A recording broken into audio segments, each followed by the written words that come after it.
예, 저희가 지난 주에 37문, 38문과 관련해서 종말에 대해서 생각해 봤죠. 이 프린트물 다 받으셨죠?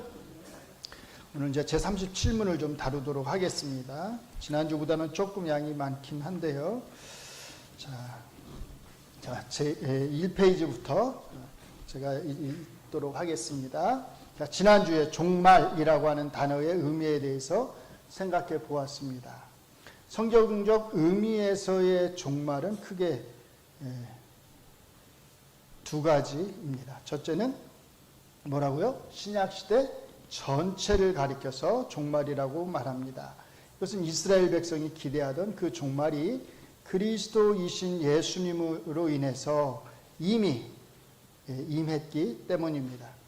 이스라엘 백성은 이 종말이 하나의 시점이라고 생각했지만, 그리고 그 이후에는 그들이 고대하는 메시아의 왕국, 천국이 이루어지리라고 생각했지만, 예수님의 오심은 이 종말이 하나의 시점이 아니라 예수님의 오심, 죽으심, 부활, 그리고 재림을 포함하는 일정한 기간, 우리가 볼 때는 굉장히 긴 것처럼 보이죠? 긴 기간임을 보여주었습니다. 신약성경은 대부분 이런 의미에서 종말이라고 하는 단어를 사용합니다.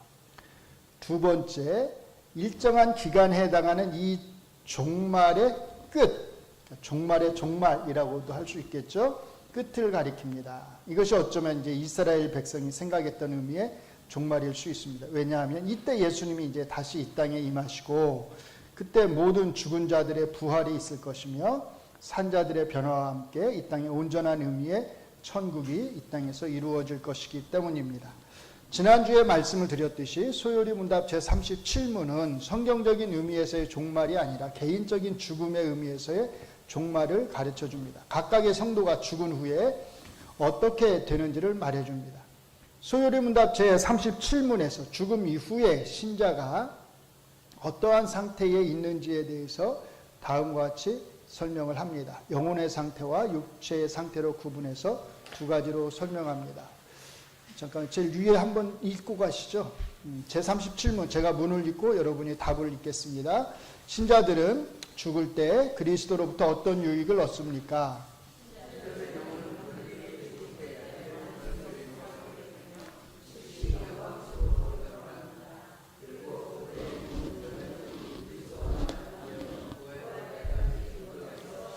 자, 크게 정리하면 뭐 두 가지로 정리할 수 있어요. 죽음 이후 신자들의 상태. 첫째는요, 완전히 거룩하게 되어 즉시 영광 속으로 들어간다. 둘째는요, 육신은 여전히 그리스도와 연합하여 부활 때까지 그들의 무덤에서 쉰다. 두 가지인데, 자, 먼저 완전히 거룩하게 되어 즉시 영광 속으로 들어간다고 말을 합니다. 자, 이것은 명확하게 밝히고 있지는 않지만 뭐의 상태예요? 영혼의 상태를 가리킵니다. 우리의 영혼이 이렇게 될 거란 거예요. 자, 신자의 영혼은 죽음과 함께 완전히 거룩하게 됩니다. 성경에서 거룩은 보통 두 가지 의미로 사용됩니다. 첫째, 어떤 상태예요?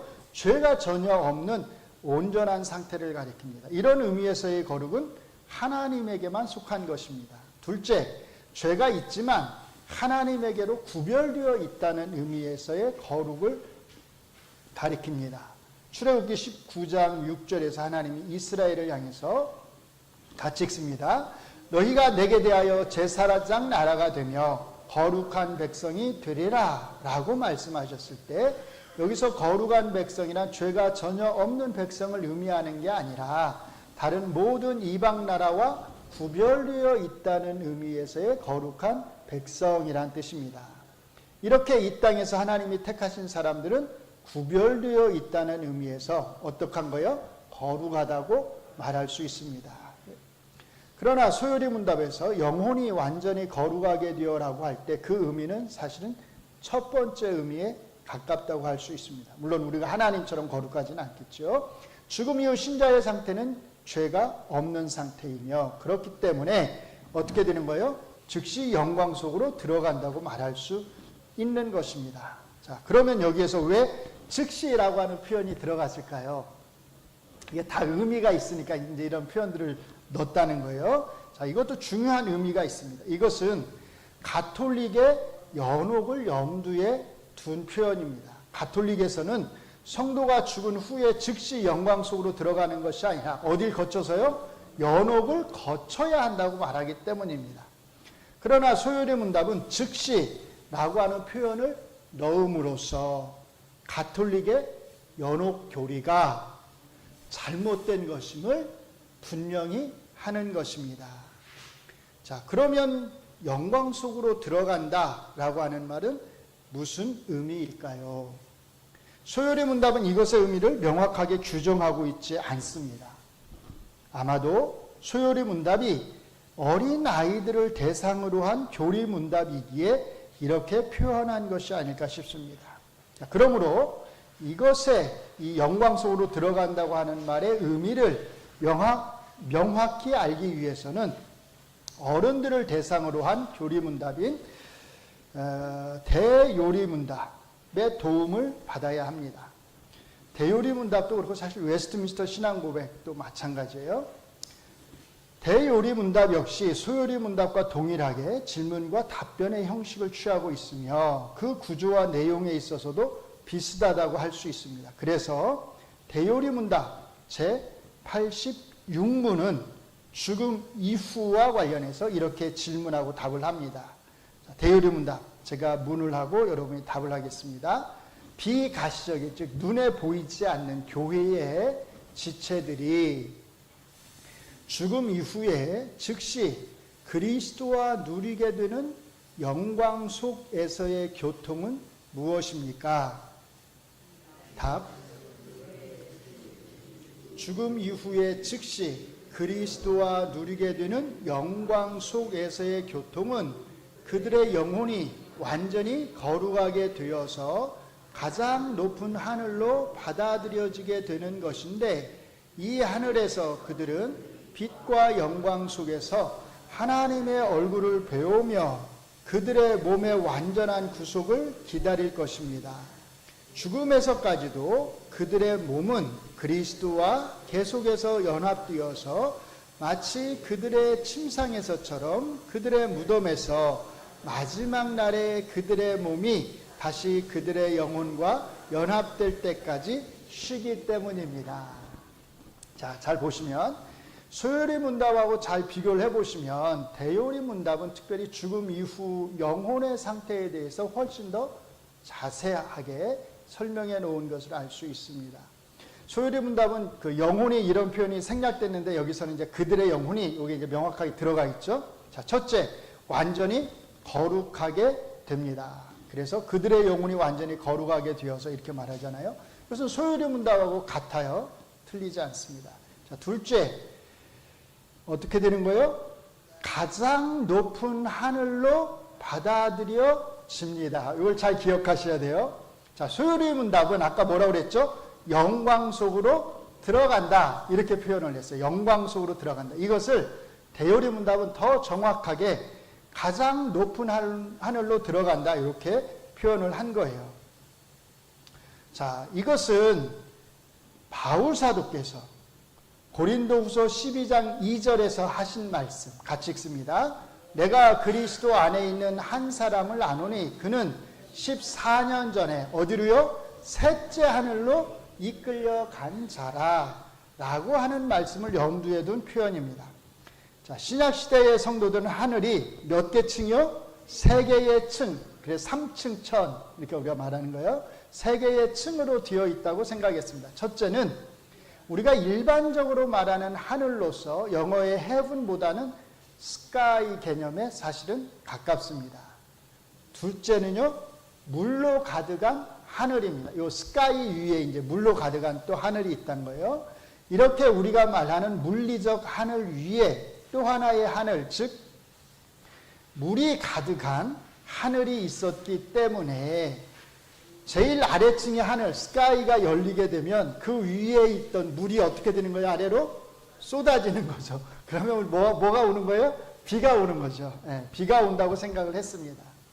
자, 이것은 창세기 1장의 창조기사와 관련이 있습니다. 창세기 1장 2절에서 같이 읽습니다. 땅이 혼돈하고 공허하며 흑암이 깊음 위에 있고 하나님의 영은 어디예요? 수면 위에, 물 위에 운행하시니라. 하나님의 영이 물 위에 이렇게 운행하셨다는 거예요. 자, 그리고 이제 이어서 3절에 보시면 하나님이 빛을 창조하시고요. 그 다음 둘째, 물 가운데 뭐가 있어라? 궁창이 있어서 물과 물로 나뉘라고 하셨습니다.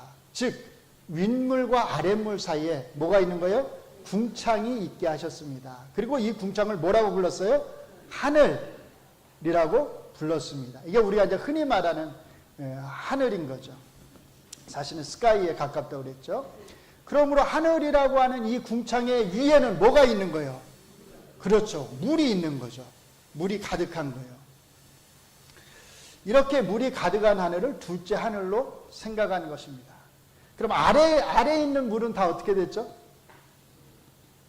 아래에 있는 물은 한쪽으로 모아지고 묻이 드러나라고 했죠.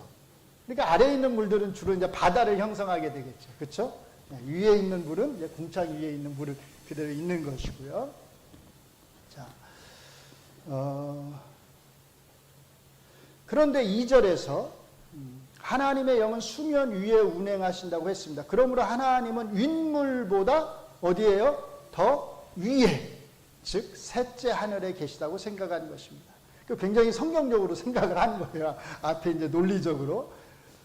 그러므로 하나님은 어디예요? 가장 높은 하늘에. 바울 사도의 표현대로 하면 어디예요? 셋째 하늘에 계시는 것입니다. 바울 사도께서 셋째 하늘에 이끌려 갔다는 말은 어디로 갔다는 거예요? 그러니까 하나님 앞으로, 하나님 면전으로 이끌려 갔다는 것입니다.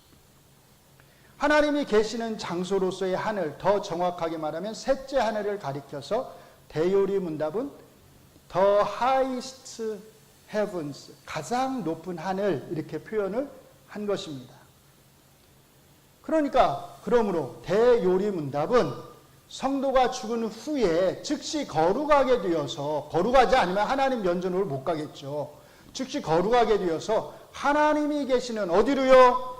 가장 높은 하늘로 받아들여진다는 사실을 명확하게 말하고 있습니다. 소요리 문답은 영혼의 상태에 대해서 여기까지만 말합니다. 그러나 대요리 문답은 이런 영혼의 상태에 대해서 조금 더 자세하게 말합니다. 셋째, 뭐라고 말해요? 하나님의 얼굴을 뵙게 됩니다. 이것은 하나님의 처소가 하늘이기 때문에 당연하죠. 하나님의 면전으로 끌려 올라가는 거니까. 넷째, 같이 읽습니다. 신자의 영혼은 몸의 구속을 기다립니다. 하늘에서 하나님의 얼굴을 뵙는다고 해서 이런 영혼의 상태가, 같이 읽습니다. 신자의 구속의 끝, 완성이 아닙니다. 아니에요. 우리는 죽어서 이제 흔히 우리가 말하는 천국 가면 다라고 생각하는데 천국 가는 게 아니고 어디 가는 거예요? 하늘. 더 정확하게 하면 셋째 하늘, 바울 사도의 표현으로 하면 하늘로 가는 거예요. 그리고 그것이 우리의 구속의 끝, 완성이 아닙니다. 왜냐하면 하늘에서 신자의 영혼은 뭘 기다려요? 몸의 구속을 기다리기 때문입니다. 이렇게 대요리 문답은 하늘에서의 영혼의 상태가 신자의 완전한 상태가 아닌 몸의 구속을 기다리는 불완전한 상태임을 분명히 가르치고 있습니다. 그러면 신자의 영혼이 이렇게 하늘에서 몸의 구속을 기다리는 동안 신자의 몸은 어떤 상태에 있을까요? 자, 소요리 문답은 같이 읽습니다. 육신은 여전히 그리스도와 연합하여 언제까지요? 부활 때까지 그들의 어디서요? 무덤에서 쉰다라고 아주 간결하면서도 분명하게 표현합니다. 이것은 대요리 문답과 크게 다르지 않습니다. 앞에서 보았듯이 대요리 문답은 같이 읽습니다. 죽음에서까지도 그들의 몸은 그리스도와 계속해서 연합되어서 마치 그들의 침상에서처럼 그들의 무덤에서 마지막 날에 그들의 몸이 다시 그들의 영혼과 연합될 때까지 쉬기 때문입니다. 라고 말하기 때문입니다. 몸의 상태와 관련해서는 둘 다 크게 두 가지를 강조합니다. 첫째, 뭐예요? 신자의 몸이 죽음의 상태에서도 여전히 그리스도와 연합되어 있다는 것입니다. 물론 몸은 썩지요. 썩지만 연합은 연합은 이어진다는 거예요. 둘째, 같이 읽습니다. 부활 때까지 대요리 문답의 표현으로 하면 그들의 몸이 다시 그들의 영혼과 연합될 때까지 어떤 상태요? 쉼의 상태에 있다는 것입니다. 안식의 상태에 있다는 거예요. 신자의 몸이 비록 물리적으로는 썩음의 상태로 들어가지만 그리스도와의 관계 자체가 사라지는 것은 아님을 강조하면서 동시에 인간의 영혼이 하늘에서 몸의 구속을 기다리듯이 인간의 몸 역시도 뭘 기다려요? 영혼과의 연합, 하나 될 것을 기다린다고 말합니다. 이 상태, 신자가 죽은 이후에 영혼은 하늘에서 하나님의 얼굴을 배우며 몸의 구속을 기다리고 몸은 무덤에서 안식하는 가운데 영혼과의 연합을 기다리는 이 상태를 가리켜서 뭐라고 부른다고요? 중간 상태라고 말합니다. 이건 제가 쓴 표현이 아니에요. 다 우리 믿음의 선배들이 다 사용한 표현이에요. 중간 상태라는 말은 같이 읽습니다. 이 상태가 신자의 영혼과 몸의 종국적 상태가 아니라는 뜻입니다. 인간의 영혼이 하늘에서 하나님과 함께 있는 상태가 좋지요. 그렇죠? 좋은 상태이긴 하지만 신자에게는 더 좋은 상태가 남아 있습니다. 그것은 그리스도께서 재림하실 때에 이루어질 것입니다. 최고의 상태인 거죠, 그때가. 그래서 소요리 문답에서 교리적 부분을 다루는 마지막 38문은 바로 이 그리스도의 재림에서의 상태를 가르치는 것으로 마무리가 됩니다. 간단히 정리를 하자면 첫째, 죽음 이후 신자의 영혼은 어디로요? 즉시 가장 높은 하늘로 들려진다는 것을 분명히 해야 합니다. 우리 믿음의 선배들은 이미 종교개혁 시대부터 신앙 고백서를 통해서 이 사실을 아주 분명히 해왔습니다. 지난주에 본문 말씀으로 읽었던 빌립보서 1장 22절과 23절의 말씀은 이 상태, 하늘에서의 영혼의 상태를 가리켜서 누구와? 그리스도와 함께 있는 것이라고 말합니다. 같이 읽습니다. 빌립보서. 그러나 만일 육신으로 사는 이것이 내 일의 열매일진데 무엇을 택해야 할는지 나는 알지 못하노라. 내가 그 둘 사이에 끼었으니 차라리 세상을 떠나서 그리스도와 함께 있는 것이 훨씬 더 좋은 일이라 그렇게 하고 싶으나. 아멘. 자, 죽음 이후 영혼이 하늘에 있는 상태를 가리켜서 그리스도와 함께 있는 것이라고 말하는 것은 당연합니다. 그리스도께서는 어디서요? 하늘에서 하나님 보좌 우편에 앉아 계시기 때문입니다. 히브리서 8장 1절 같이 읽습니다.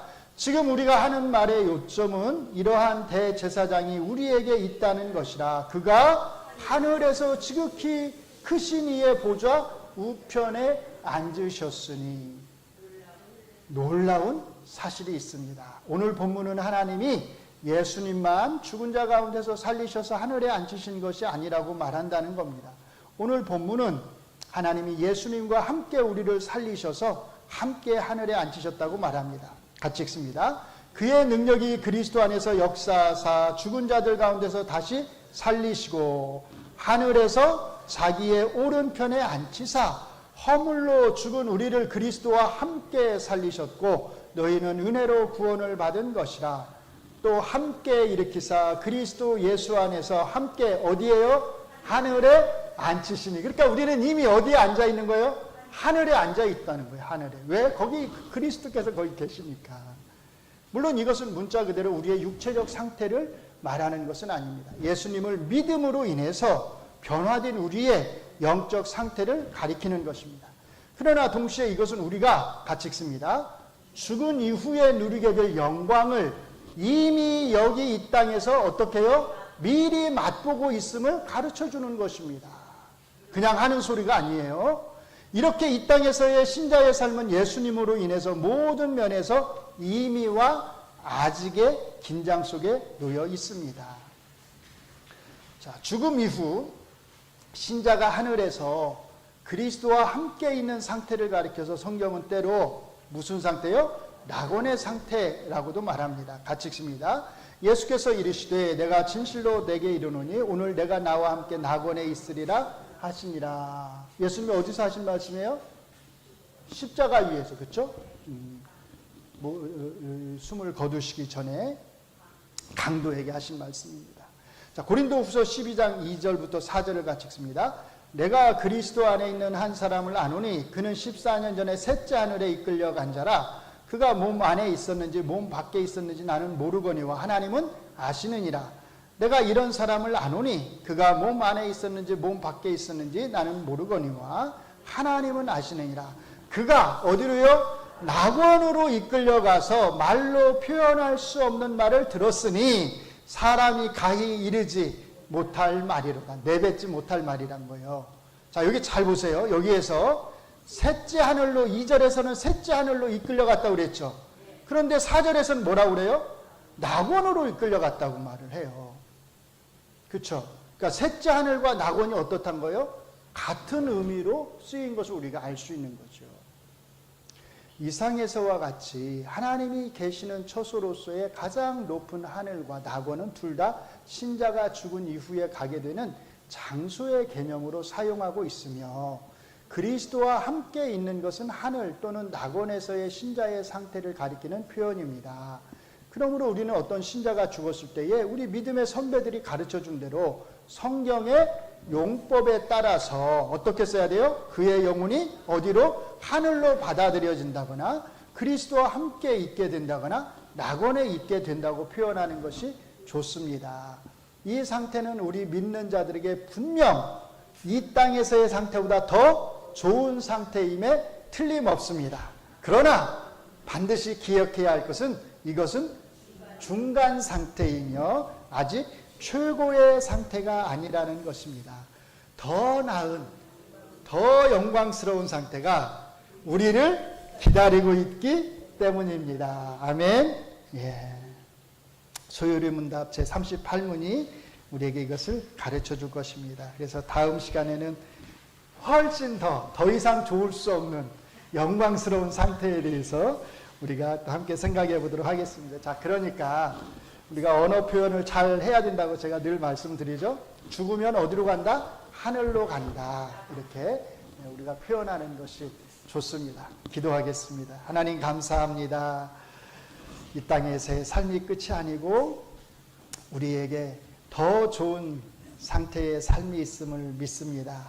우리가 이 땅에서의 삶을 마감하게 되면 우리의 영혼은 하늘로 가서 우리 하나님과 함께, 우리 그리스도와 함께 영광스러운 상태에서 우리의 몸의 구속을 기다릴 것을 믿습니다. 그리고 우리 주님 다시 오시면 우리가 더 이상 영광스러울 수 없는 최고의 상태에서 이 땅에 이루어진 하나님의 통치, 하나님의 나라 천국에서 우리가 영원한 기쁨을 누릴 줄로 믿습니다. 그 믿음, 그 소망을 가지고 매일매일을 감사와 기쁨으로 살아가게 하여 주시옵소서. 특별히 우리 동작중앙교회 속해 있는 믿음의 성도들의 삶을 하나님께서 지키시고 보호하여 주시옵소서.